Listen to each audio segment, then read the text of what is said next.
Hola, ¿qué tal? Muy buenos días, buenas tardes, buenas noches, bienvenidos, bienvenidas, bienvenides a un video más de Aprendiendo a Existir.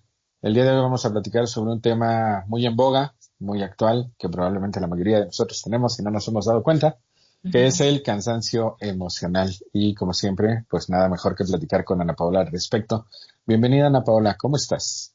Hola Carlos, muy bien aquí, esperando este nuevo tema. Me parece muy interesante porque a lo mejor tenemos muy entendido el concepto del cansancio físico, pero el cansancio emocional, ¿hasta qué punto podría decirse que lo tenemos concientizado, ¿no? El cansancio emocional, sabemos, para empezar, yo creo que muchas personas no saben ni cuáles son las emociones a menos que la pasadita que les explican en el kinder o en la primaria, pero ya después, creo que nunca volvemos a hablar de las emociones de una manera didáctica, de expresiva, o sea, al menos que hayas tenido alguna mejor una materia de psicología y ahora no sabes más o menos manejar el tema de las emociones, el tema de los sentimientos, lo que conllevan las emociones, y ya después desglosar el concepto de cómo hay un cansancio emocional detrás de todo esto y sobre todo de cómo manejarlo, ¿no?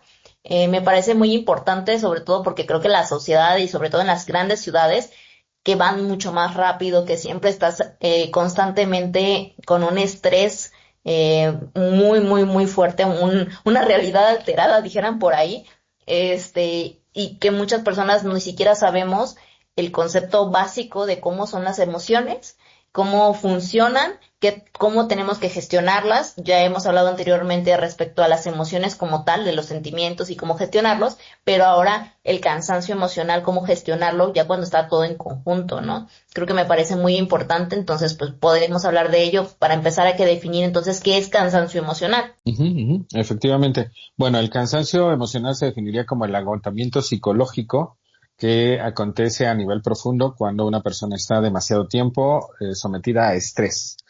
Habitualmente se piensa que estrés todo es negativo, sin embargo, desde el punto de vista psicológico hay una parte del estrés que es positiva. Si no tuviéramos esa parte, probablemente nunca nos levantaríamos de la cama y simplemente querríamos quedarnos ahí todo el día ahorrando energía, porque el cerebro es principalmente una de las funciones que tiende a hacer. Por eso nos Ujú. cuesta mucho trabajo en ocasiones hacer aquello que mentalmente quisiéramos, sin embargo, físicamente no tan fácilmente lo hacemos. Por ejemplo, ir a hacer ejercicio, ir al gimnasio, ¿no? Casi siempre es una tarea que implica cierto empuje de nuestra parte, cierto o jalarnos, motivarnos, y no necesariamente porque nos sintemos como muy emocionados de ir al inicio. Hace poquito se hizo viral una entrevista de Cristiano Ronaldo, un futbolista muy, muy conocido, porque le preguntaban que cómo le hacía para sentirse motivado para ir todos los días al gimnasio. Y él decía, pues no, yo no me siento motivado todos los días para ir al gimnasio, yo siempre me cuesta trabajo ir, ¿no? Y sin embargo, pues he ahí la relevancia de conscientemente tomar las decisiones que uno considera pertinentes para su vida. Entonces, tenemos en el estrés una parte positiva, que sería ese eustrés, y tenemos una parte negativa que se conoce como distrés, que sería cuando ya sobrepaso los límites de lo que yo mismo considero que es manejable para mi día a día. Ujú. Y todo eso, digamos que la parte negativa es lo que habitualmente vemos como estrés. Sin embargo, el estrés tiene ese componente positivo y negativo. Y cuando yo estoy sometido durante muchos meses, ¿cuántos meses como mínimo? Unos 3 meses constantes a situaciones de mucho estrés, es cuando ya entro en una fase que se conoce como burnout o estar quemado. Y dentro de las consecuencias o dentro de la sintomatología que podemos notar en el burnout es cada vez una sensación de sentir menos. Ya no es solamente un cansancio físico, sino también emocionalmente percibir las cosas con menor intensidad. Lo que me alegraba, quizá me sigue alegrando, sin embargo cada vez menos. Lo que me entristecía, quizá me sigue entristeciendo, sin embargo menos. Es como una especie de apatía general sumada al cansancio físico, derivado de estar demasiado tiempo en ese nivel de estrés, por lo cual ese nivel de estrés ya pasa a otra etapa que se conoce como burnout. Podríamos decirlo así, que el cansancio emocional es una derivación del burnout. Cuando alguien ya se siente con cansancio emocional, significa que lleva mucho tiempo en una situación de estrés y que probablemente ya requiere un descanso mucho más prolongado que el fin de semana, por ejemplo.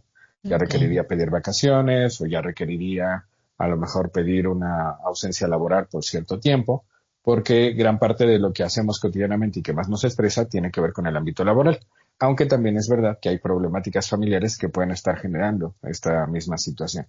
Digamos que en el 80% de los casos tiene que ver con el trabajo, un 20% tendría que ver más con situaciones personales, y esto es relevante mencionar que el cerebro no logra distinguir cuando mis problemáticas son laborales y cuando son personales. Esta idea que a veces nos venden de, bueno, deja tus problemas personales allá afuera una vez que entres a la empresa. En realidad, aunque suena padre, la realidad es que el cerebro no logra hacer esa distinción, porque para el cerebro, pues mi vida es un todo, y por eso lo que pasa en el ámbito laboral termina repercutiendo en el ámbito familiar y viceversa, ¿no? Entonces, es importante, más allá de cuál sea el factor o los factores que están generando este nivel de estrés, que si ya llevamos más de 3 meses en una situación de suma preocupación, de un nivel elevado de estrés, que nos demos cuenta de que probablemente ya entramos en una fase de burnout y que seguramente, si no es que ya lo estamos sintiendo, vamos también a empezar con cansancio emocional.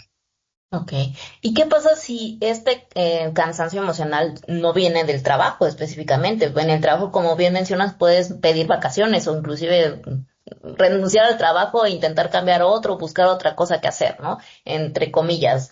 Pero si viene desde la casa, si viene desde el hogar, si viene desde las personas con las que convivo diariamente y que no les puedo decir vete de vacaciones o yo me voy de vacaciones porque estoy viviendo ahí, no, o no sé, hay una situación per se que no puedo escapar de ahí. ¿Qué podrías Ujú. decir ahí qué hacer?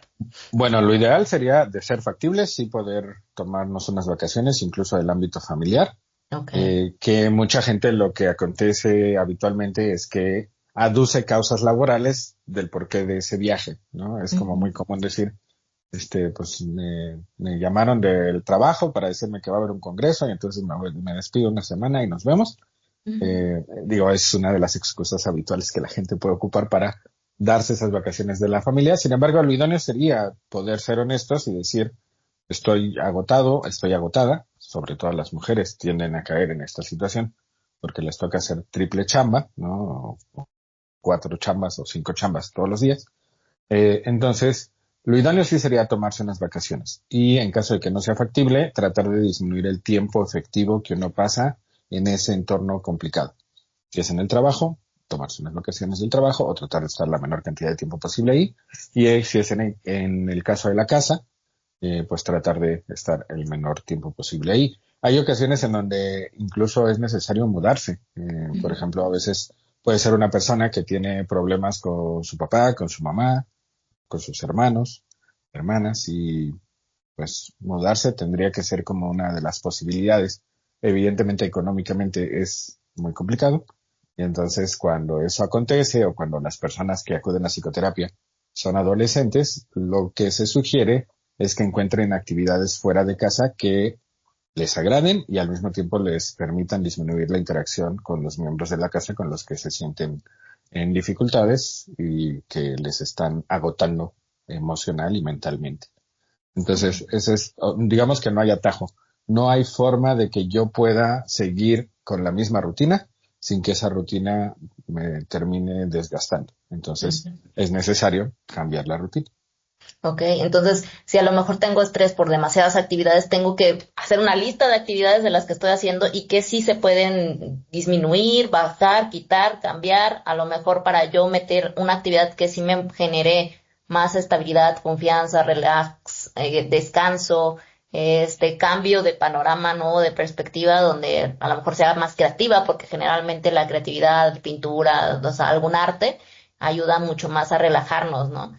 Entonces, ahí sí es un tema de saber cuántas actividades y a lo mejor hasta hacer una lista de cuáles son las actividades que estamos realizando y detectar qué es lo que podemos hacer algún cambio, ¿no? Y Ujú. también yo creo que apapacharnos y aprender a hablar con nosotros mismos y poder determinar si hay alguna cosa que podamos cambiar y determinar poner límites, porque tal vez no crees que un punto muy importante aquí es saber poner límites a nosotros mismos y a lo mejor saber adaptar nuestros tiempos. Evidentemente sí, creo que es una una problemática muy real que en muchas ocasiones tratamos de hacer 200 actividades en un día. Bueno, sin exagerar, a lo mejor 10 distintas actividades en un día y evidentemente el día no alcanza para todo ello. Sin embargo, la verdadera problemática es por qué hacemos eso, ¿no? ¿Y por qué lo hacemos? Porque en realidad no es algo que se nos haya ocurrido a nosotros, es porque vivimos en un sistema que nos ha entrenado para hacer eso, para ser demasiado exigentes con nosotros mismos. Incluso hay gente que de repente dice, pues hoy nada más hice 2 o 3 cosas en el día y perdí todo el día, estuve echando la hueva, estuve de flojo, de floja, cuando en realidad 2 o 3 actividades relevantes durante el día es más que suficiente, porque esas 2 o 3 actividades se sumarían a las básicas de autocuidado, ¿no? Que sería, por ejemplo, desayunar, comer, cenar, hacer lo necesario para que puedas tener esos 3 alimentos, a lo mejor de repente tomar una siesta, de repente leer un libro, ver una serie, ver una película. Entonces ya con esas 5 actividades de autocuidado que día con día convendría que nos diéramos, se sumarían otras 2 o 3 actividades relevantes que tú consideres hacer. Entonces, si lo vemos así, ya es un montón. ¿Cuál es el problema? Que estas 5 se consideran para mucha gente como obvias, como incluso hasta innecesarias, y por eso mucha gente, en ese afán de querer hacer más cosas productivas, útiles, según los estándares de la sociedad, incluso en ocasiones no desayunan, o incluso en ocasiones no comen, o no cenan, o no se dan tiempo para ver una serie, una película, para leer, para escuchar música.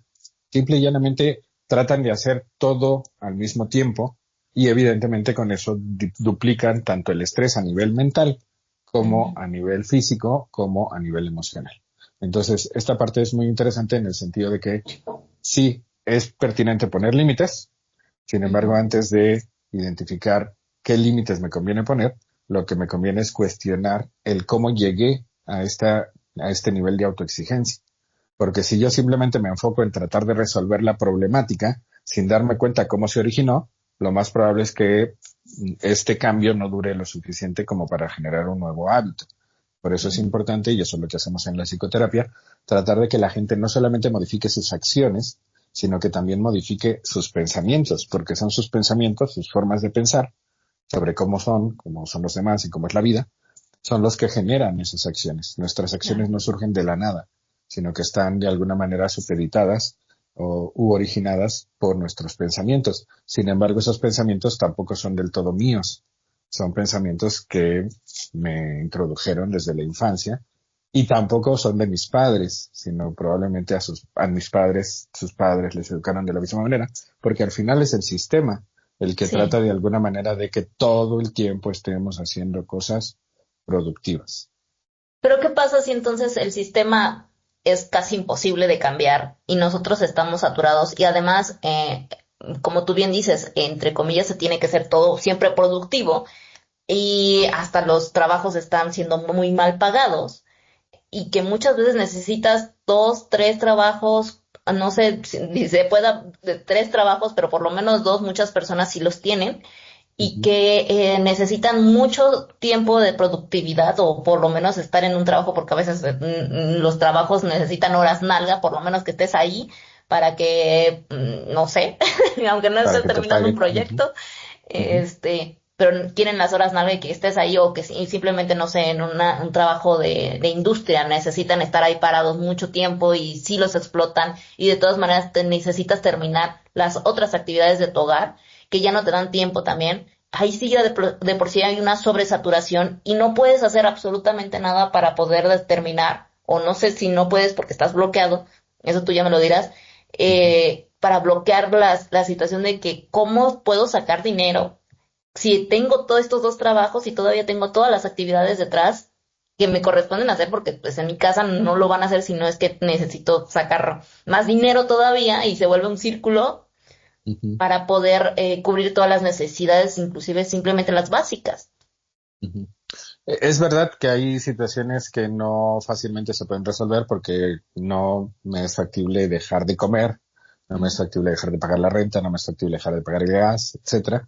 Sin embargo, en muchas ocasiones lo que se analiza una vez que determinamos cuáles son realmente las necesidades que la persona tiene, nos damos cuenta de que algunas necesidades no son del todo necesidades. Es decir, pueden momentáneamente ponerse en pausa. Por ejemplo, es muy común actualmente que las personas tengan 5 diversas suscripciones a servicios de streaming, ¿no? Tienen Netflix, HBO, Prime, Apple Music y Spotify. ¿Y qué Ujú. desocupan? Nada. ¿Pero por qué lo tienen? Porque de alguna manera les hace sentir que, pues cuando tengan tiempito libre, pues tendrán como muchas opciones.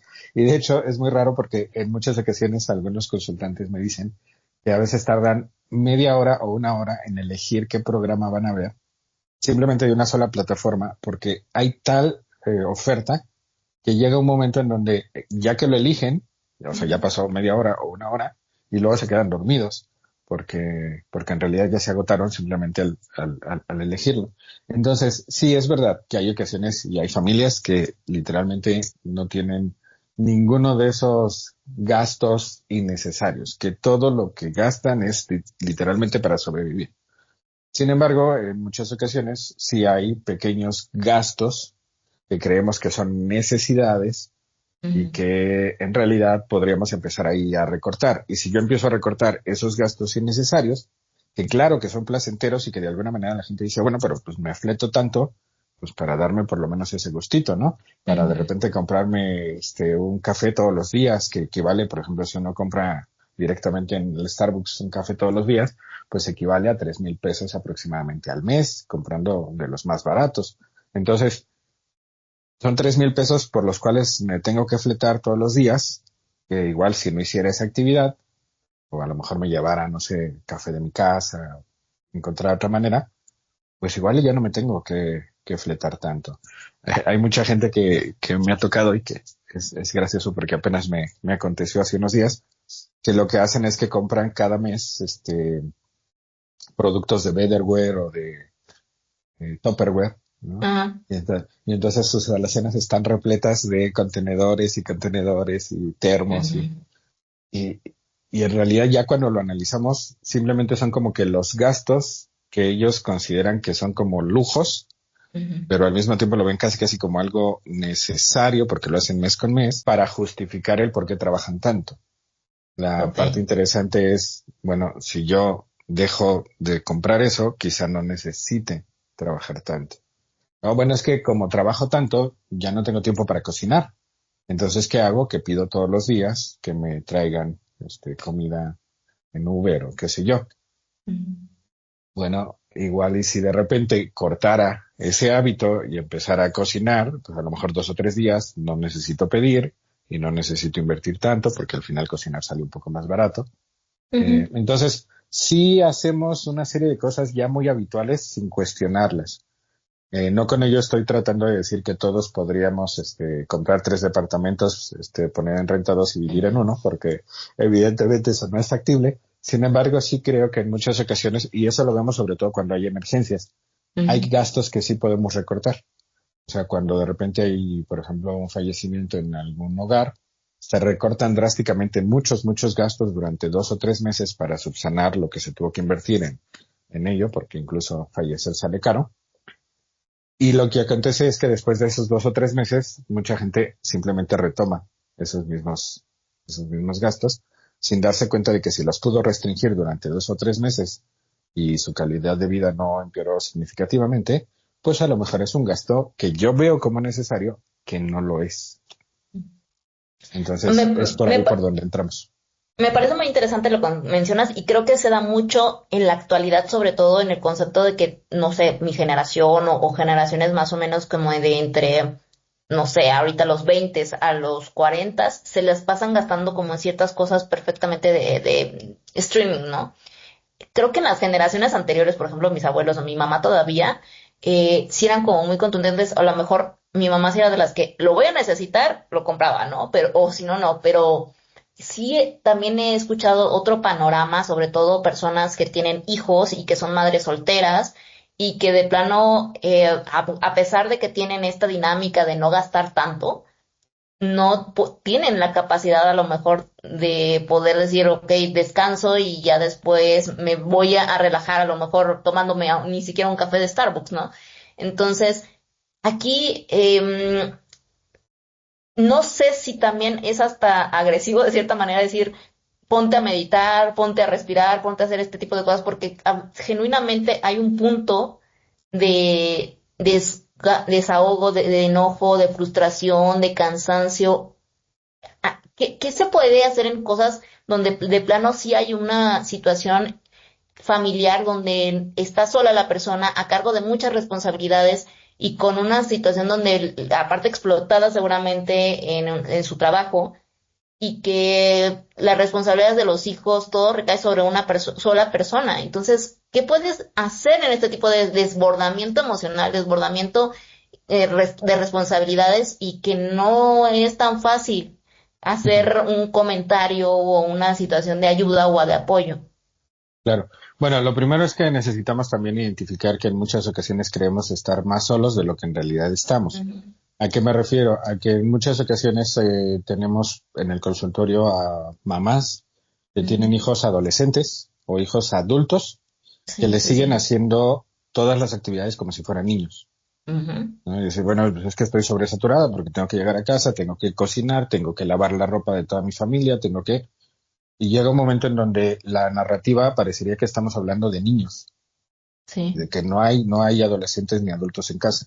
Y evidente, e incluso los niños, en algunas pequeñas tareas, pueden aportar, porque al final es el espacio donde viven, es el espacio que habitan.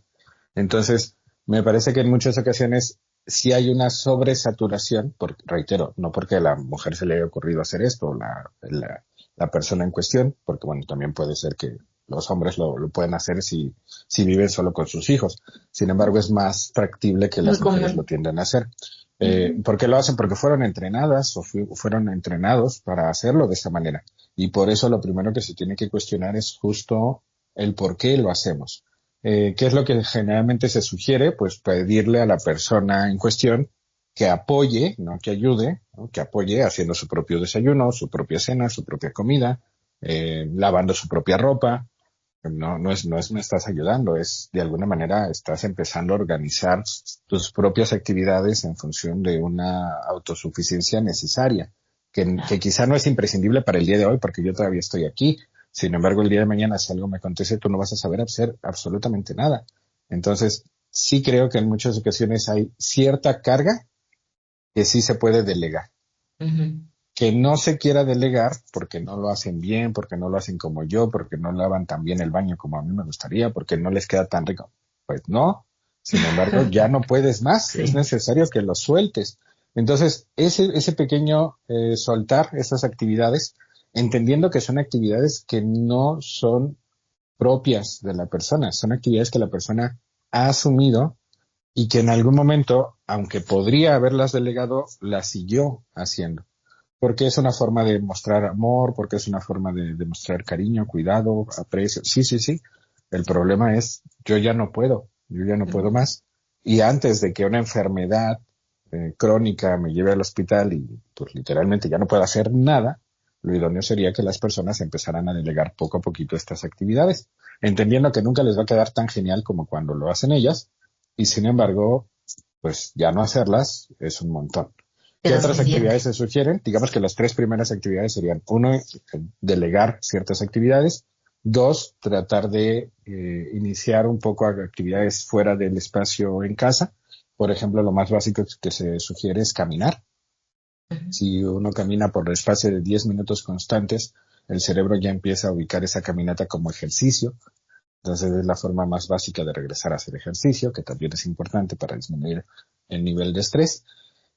Y una tercera actividad es tratar de identificar cuáles son como las problemáticas específicas que están generando la preocupación y que se escriba o se hagan notas de voz relacionadas con esos problemas, esas problemáticas, y que se trate de identificar pequeñas acciones para empezar a solucionarlas, entendiendo que no hay soluciones mágicas, que no es de, bueno, si yo hago esto ya mágicamente todo se arregla mañana, sino, bueno, para empezar a que esto se arregle y que a lo mejor de aquí a un año ya la problemática no esté presente, ¿cómo puedo empezar?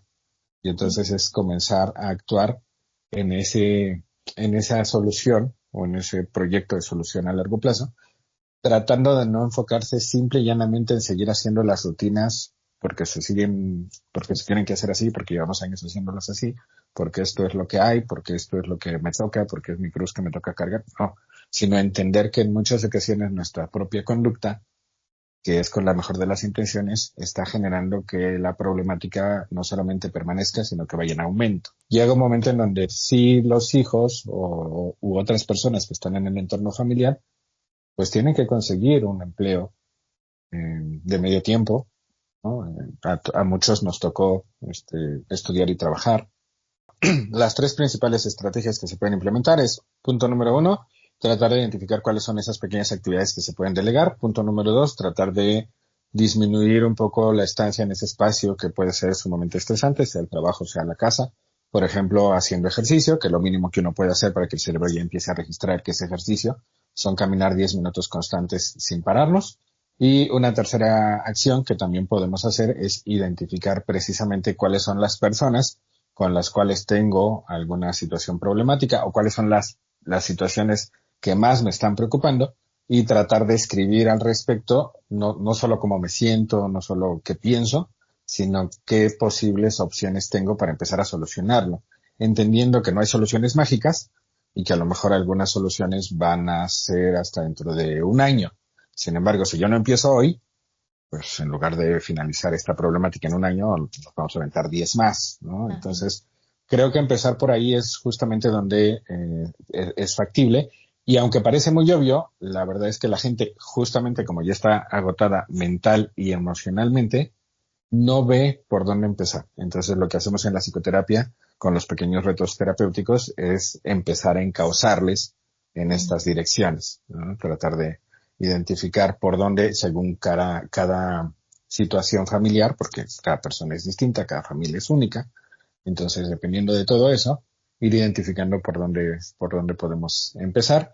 Y bueno, el modelo terapéutico en el que yo trabajo, que es una combinación entre cognitivo-conductual y prácticas narrativas, en los primeros momentos, sobre todo si una persona viene con estas características, sí tiende a ser muy directivo. Es decir, no dejamos como tan abierto a la persona el que sea la persona la que diga por dónde empezar, porque a veces no tiene No idea y por sabe. eso viene, ¿no? Entonces, ok, Ujú. lo primero que vas a hacer es esto, lo segundo que vas a hacer es esto, lo tercero que vas a hacer es esto, que son recomendaciones generales como las que ahorita estamos dando, y que a mucha gente le cuesta trabajo hacerlo si no siente que hay un compromiso con alguien más. Entonces el psicoterapeuta se convierte a la par un poco en el que motiva para que se haga y al mismo tiempo como que se genera un contrato psicológico emocional con el psicoterapeuta o la psicoterapeuta de forma tal que el consultante trata de no quedarle mal al terapeuta o a la psicoterapeuta, y por eso trata de hacer alguno de los ejercicios y empezando a hacer alguno de los ejercicios empieza a notar una mejoría y bueno, eso Ok. favorece que la persona pueda poco a poco salir de aquí. ¿Cuánto tiempo se requiere para salir de esta situación? Mínimo 3 meses. ¿Por qué 3 meses? Porque es el tiempo que el cerebro tarda en generar nuevos hábitos, ¿no? Entonces, bueno, no son soluciones mágicas, lamentablemente, son soluciones a mediano o largo plazo. Sin embargo, me parece que cambiar una situación complicada en 3 meses tampoco es que me suene tan mal. Descabellado. Este, sí. ¿Y qué tan frecuente es que las personas lleguen a consulta de terapia con este específico desbordamiento emocional? Lamentablemente, como no es algo que habitualmente se utilice como un diagnóstico clínico, Ujú. podríamos decir que la mayoría vienen o venimos así. Sin Ajá. embargo, desconocemos que venimos así, ¿no? Ok. La mayoría simplemente considera que viene con mucho nivel de estrés, pero cree que es solamente un impacto racional, que le cuesta trabajo concentrarse, que le cuesta trabajo tomar decisiones y no identifican el desgaste emocional. Entonces, lo que nosotros hacemos en el ámbito terapéutico, lo que me toca hacer a mí, pues es un poco plantearles que no solamente el estrés impacta en la parte cognitiva, la toma de decisiones, sino que también impacta en la parte de las emociones y por eso se empieza a disfrutar también menos lo que se hace cotidianamente. Porque la gente luego considera que ya aquello que le gustaba ya no le gusta. Si es que ya no me gusta ver series, ¿no? O ya no me gusta leer y antes me gustaba mucho. Y entonces parte de lo que hacemos es explicarles que no es que ya no te guste, sino simplemente como resultado del burnout, del agotamiento, del estar quemado por el estrés, El resultante es que cosas que genuinamente nos apasionaban y nos siguen apasionando, ya no las disfrutamos igual. Es como cuando comes un postre que te gusta mucho, mucho tiempo, ya el tercer día que lo estás comiendo ya no lo disfrutas igual que el primer día. Sin embargo, no es que deje de ser tu postre preferido, ni es que tus gustos ya hayan cambiado drásticamente. Simple y llanamente es una sobresaturación. Ok, Y eso se es normalizó. precisamente lo. Ujú, exacto. Y la sugerencia no es que dejes o abandones todas tus pasiones, sino justamente que dejes lo otro que está impidiendo que sigas disfrutando de estos hobbies o estas pasiones. Por ejemplo, tú decías pintar o hacer alguna actividad artística. Sí, eso es formidable. ¿Cuál es la problemática? Si mi agenda está súper saturada y yo le quiero encajar a una agenda súper saturada otra actividad, mi cerebro lo va a ver como más chamba. Ujú. Sí, Y más entonces cansancio. no puedo empezar por ahí. Por eso mucha gente fracasa, sobre todo al querer ir al gimnasio, ¿no? Ujú. Porque siguen con una agenda sobresaturada y lo único que están intentando es en una agenda sobresaturada meter ir al gimnasio a las 5 de la mañana o a las 11 de la noche. Es que no Sí, va a sí, sí. funcionar así, ¿no? Porque Cuando trabajas necesitas de lunes a vaciarlo. sábado, de 9 de la mañana a 9 de la noche y quieres meter a las 5 de la mañana el gimnasio, Ujú. pues sí, te quema. Claro, es que la gente ya está quemada y no Ujú. logran entender que la meta no es meter más cosas, es dejar de hacer tantas cosas. Ujú. ¿No? Por eso hay que delegar, por eso hay que identificar soluciones a mediano y largo plazo y por eso hay que empezar paulatinamente, porque luego también hay gente que de alguna manera quiere empezar con todo, quiere ir Ujú. todos los días al gimnasio, quiere cambiar a su vez toda su dieta, quieren hacer cambios muy drásticos. Y reitero, no es porque no seamos inteligentes o porque de repente algo nos pasó y pensamos que esta es la solución. Lo hacemos porque es lo que el sistema nos ha dicho que se tiene que hacer. Okay. Y entonces lo que hacemos es cuestionar ese sistema. Ok, en el punto de que vamos a cuestionar el sistema, bueno, para empezar, ¿cuánto crees que nosotros, para empezar, estamos haciendo este tipo de conversaciones y hay muchas personas que creo que ya están empezando a tener más apertura a la psicología, sobre todo las mujeres, ¿no? Yo creo que ahorita, sobre todo yo, de las que yo conozco, un 80% han acudido al menos una vez al psicólogo.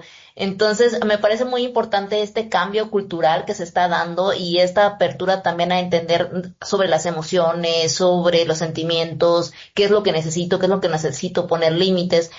¿Tú crees que en algún punto el equilibrio emocional sea como una tarea básica para la escuela o situación social, ¿no? Al final del día, a lo mejor ponerlo en escuelas como tal, ¿no? El desbordamiento emocional que te puede causar, que inclusive yo creo que puede llegar a desglosarse a la depresión, ¿no? Que una depresión ya es una situación un poco mucho más compleja.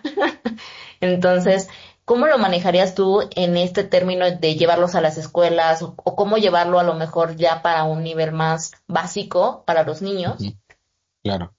Bueno, tienes toda la razón en que actualmente ya el acudir a psicoterapia ya no se ve tan mal como anteriormente se veía.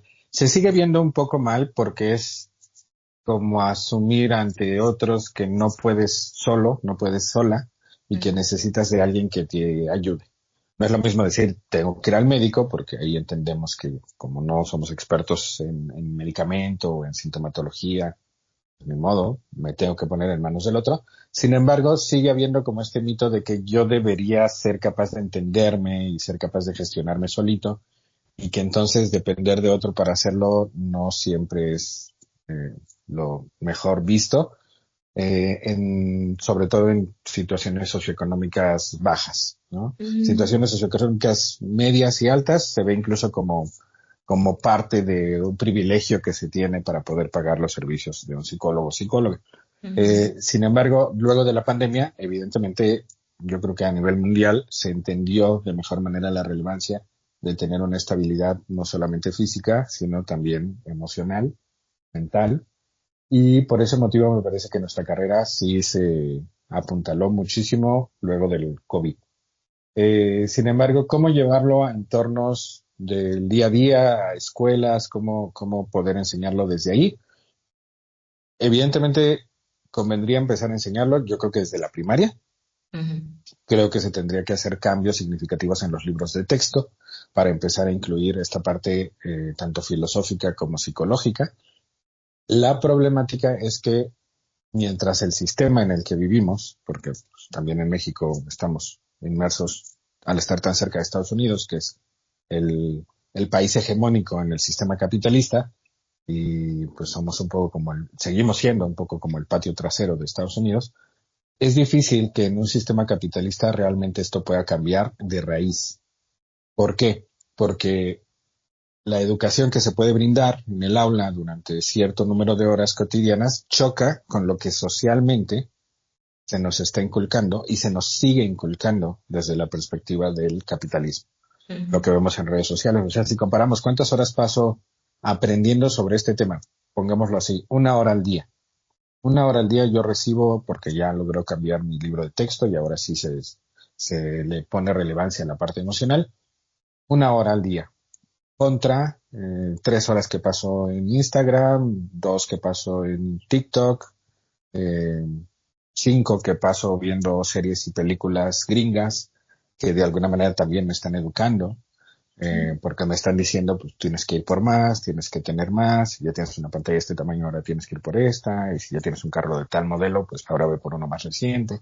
Entonces, eh, aunque evidentemente quisiera tener esperanza, me parece que mientras el sistema capitalista no se modifique, mientras no haya otro modelo, que por ejemplo el modelo chino, que es más como una combinación, ¿no? Híbrido. Un poco socialista y capitalista, y que me parece que incluso es mejor, mientras no se imponga a nivel mundial un sistema socioeconómico, ideológico diferente, todos los esfuerzos terminarán chocando con la realidad, ¿no? Porque la realidad lo que nos plasma es pues el capitalismo y el ser productivos y el sobreexplotarnos a nosotros mismos.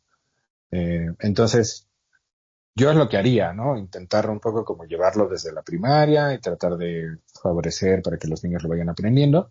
Sin embargo, al mismo tiempo, entendiendo que el impacto será mínimo a nivel colectivo. O sea, será muy importante para ese niño, para esa niña. Será importante a lo mejor para esa familia, que ese niño o esa niña después construye como adulto o adulta.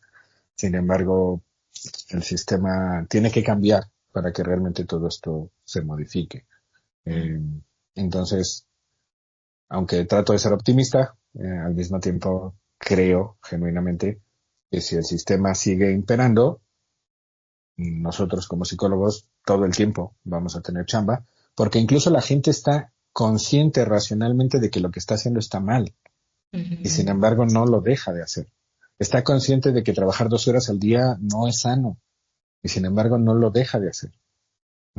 Algunos porque no pueden, porque literal dejan de comer. Sin embargo hay muchos otros que sí podrían y no lo dejan de hacer, ¿no? Se convierte como en algo incluso adictivo. Entonces, bueno, Ujú. así como nos cuesta mucho trabajo a veces dejar la Coca-Cola, el alcohol, el cigarro, etcétera, pues a mucha gente lo que le cuesta trabajo dejar es justo esta sobreexplotación, en la cual incluso en ocasiones ya de forma voluntaria se someten. Porque a veces Claro. ya ni siquiera es que el jefe me exija, no, es que yo quiero acabar porque tengo que ser el mejor y porque. Entonces, bueno, es un poco lo que intentamos hacer y creo que sí conviene que desde la primaria lo podamos modificar. De hecho, hay un libro que está muy bonito que sirva el momento para recomendarlo. Se llama Las emociones. Mm. Espero que, bueno, más o menos se vea. Es de Cécile Langonet. Ok. Y es un libro muy bonito porque justamente de manera muy sencilla le empieza a hablar a los niños sobre las emociones y sobre por qué las emociones son importantes. Entonces, me parece que aunque yo como adulto no haya tenido esta educación, puedo comprar este tipo de libros y empezar a aprenderlo, aunque ya sea adulto. Y si yo tengo a su vez sobrinos, nietos, hijos, a los que les pueda empezar a compartir esto, pues qué mejor, porque a lo mejor todavía en mi escuela, o en la escuela en la que acuden, aún no le han puesto hincapié a este tema. Entonces, bueno, creo que es una forma de empezar a hacerlo. Y entendiendo que son esfuerzos individuales, que lo idóneo sería un esfuerzo colectivo. Sin embargo, ese esfuerzo colectivo difícilmente podrá existir en un entorno capitalista, consumista. Claro, así es. Pues muchas gracias, Carlos. Creo que este tema es muy importante de seguir hablando acerca de nuestras emociones, hacer un escaneo emocional de cómo nos sentimos el día de hoy y diario, ¿no? Y cómo nos está desbordando y también aprender a desahogarnos y a poner límites y a delegar, como tú muy bien dices. Creo que esto nos va a ayudar mucho. Yo creo que hoy aprendí yo mucho. Gracias. Y espero que a otros más les ayude porque esto creo que es algo que diariamente tendremos que estar recordando y que muchas personas no sabemos. Entonces, pues hay que aprenderlo y compartan este video. Así que muchas gracias. Si tienen alguna duda, está en la caja de comentarios para que puedan compartirnos su duda y nosotros podríamos darles alguna retroalimentación. Muchas gracias, Carlos. Pues bueno, hasta aquí llegamos. Compartan por favor este video para que esta información llegue a más personas. Recuerden que a psicoterapia no va la gente loca, sino la que quiera aprender a existir. Les mando un besote, un abrazote, cuídense mucho.